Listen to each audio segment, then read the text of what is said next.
got three thoughts about reconciliation. The first one, I think it's probably a good thing that we've said sorry this week. I think White Australia over the years has done some very bad things to Aboriginals, and it is good and proper to say sorry. But that in itself doesn't bring about reconciliation. We only get reconciliation when the other side forgives. You can say you're sorry till you're blue in the face, but unless somebody forgives you, then there is no restoration of relationship. And that's what I reckon what needs to happen.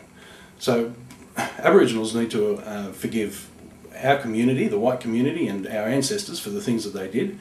And we need to forgive Aboriginals for the way that they're treating a whole lot of the ways that we're trying to help them by wasting resources and that sort of thing, which gets some of us a bit upset. So both sides need to forgive before there's true restoration in our community.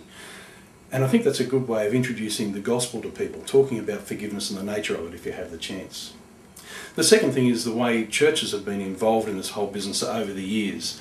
I think it's wise to rethink how we deal with people who aren't quite mainstream.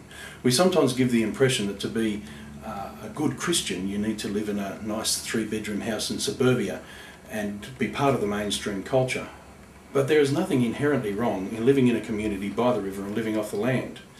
So we need to think about how we communicate a Christian lifestyle and what it is to be godly.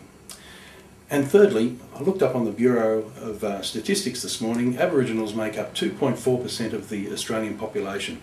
But this week they have set the agenda for the whole nation, and perhaps for a longer time than that. So there is no reason why Christians can't have a significant impact on our community as well. So let's get into it.